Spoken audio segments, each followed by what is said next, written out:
For the enslaved woman, the law did not recognize her as a person. She was property. If she disobeyed, her flesh became the evidence, branded, broken, or cut to display the price of defiance. The laws were clear: if a slave woman insulted her mistress, her mouth could be torn apart. Others were forced to eat ashes or drink filthy water, a symbolic act meant to cleanse their soul. Among the brutal punishments used against enslaved women in Assyria, one of the most excruciating and humiliating was hanging by the arms, or sometimes by the hair. The punishment usually began with a forced exposure in the courtyard of a palace, a market, or near the city gates. The woman's wrists were bound tightly with cords or bronze shackles and attached to a beam, a wall hook, or a wooden pole raised high enough to pull her entire body off the ground. The weight of her own body dragged mercilessly on her shoulders, arms, and chest. At first, pain surged through the muscles, but after moments, the body began to betray itself. The shoulders dislocated, the arms stretched unnaturally, and each breath became a struggle. Guards or overseers often left her suspended for hours, sometimes even days, lowering and raising her intermittently to prolong the agony. Each time her feet barely touched the ground, it offered false relief only to be lifted again until exhaustion made her limbs tremble uncontrollably. The wrists, rubbed raw by rope or metal, began to bleed, circulation slowed, and the fingers swelled and darkened. Binding a captive to a pole or wall under the sun, or otherwise exposing them to extreme weather, appears in classical descriptions of Near Eastern punishment practices and fits the Assyrian pattern of slow, visible torment. This was both a low-resource method and a symbolic appeal to divine witness, for instance the sun god Shamash in Mesopotamian belief. Exposure punished the body while turning the suffering into a public deterrent, without necessarily requiring a formal legal sentence for execution.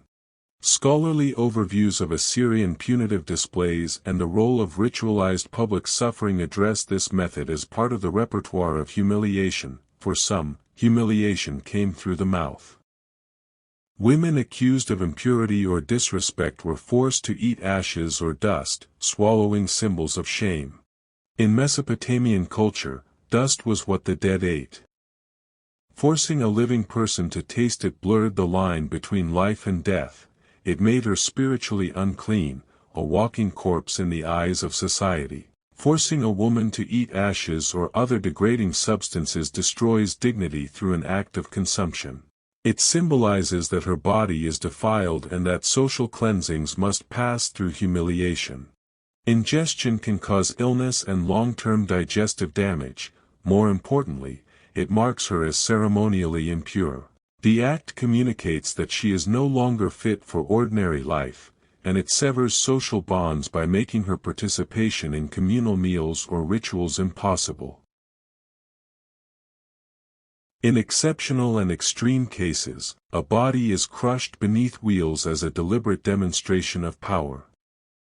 The method is final and public, using spectacle and the machinery of war to execute punishment. The chosen setting makes a statement. The same instruments used for conquest can be used to annihilate dissent, and everyone who sees it learns the cost of resisting authority. On rare and most extreme occasions, skin is removed and displayed as a warning. The act of flaying turns a body into a text nailed to walls or gates. The raw surface is meant to be read by all. The message is clear and uncompromising. Disobedience will be consumed into an object lesson. The display marks the city itself as under surveillance, where flesh becomes a billboard for power. Sometimes the punishment extends beyond the individual.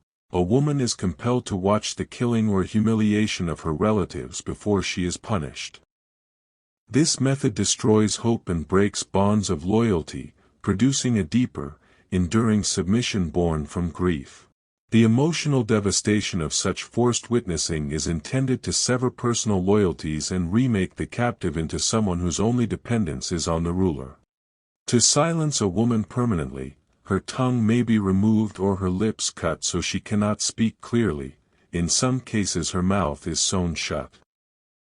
Such punishments aim to erase voice and testimony, not merely to punish the words said but to strip away the possibility of future speech.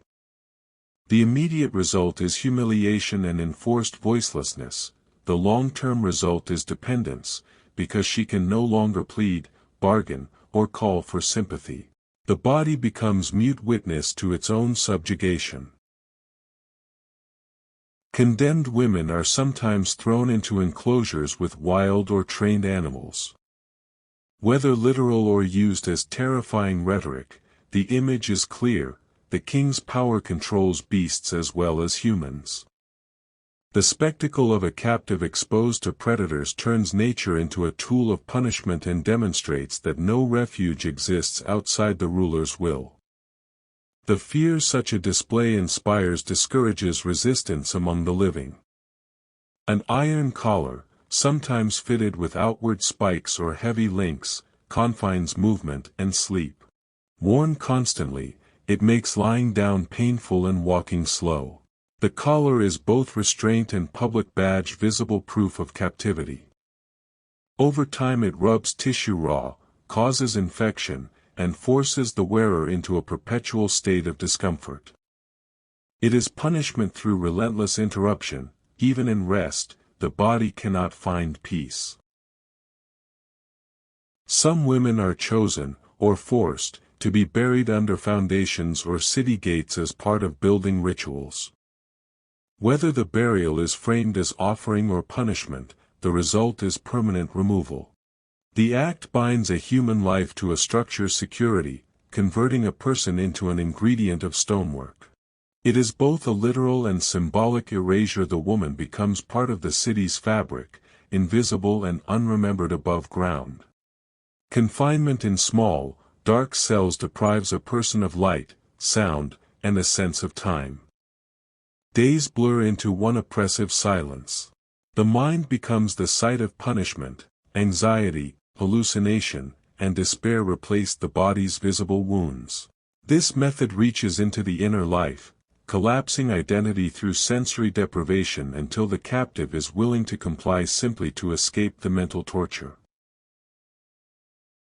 Women are sometimes dressed in mock priestly or royal garb and then publicly denounced or executed, turning symbols of honor into tools of shame. The ritual inverts identity. For a moment she stands as a queen or goddess only to have that identity stripped, exposing vulnerability.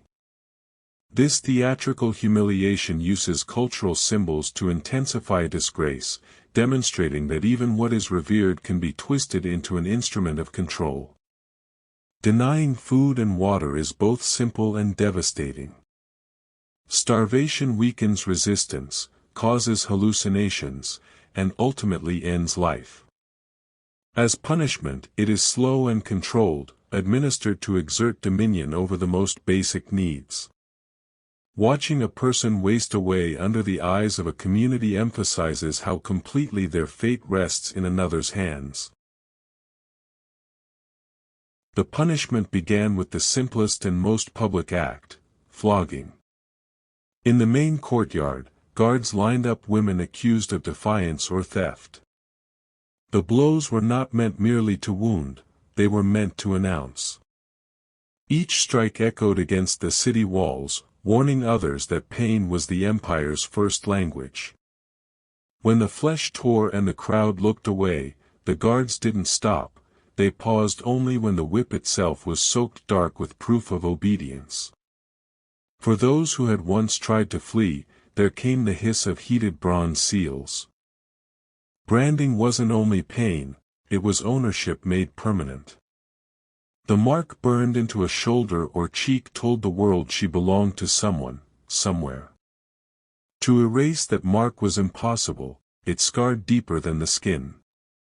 Even when the wound healed, it spoke forever of humiliation, of belonging to another man's will. In the royal menageries, where lions and dogs were kept as symbols of divine power, a different kind of terror waited.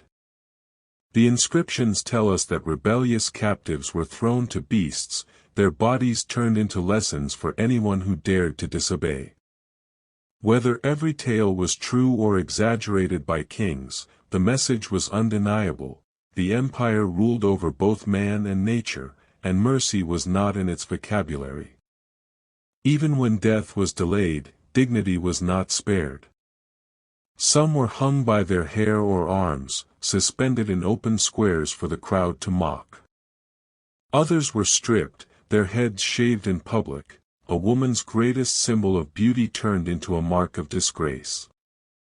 These spectacles turned punishment into theater, and the audience into accomplices of fear. And beneath the empire's foundations, darker rituals whispered.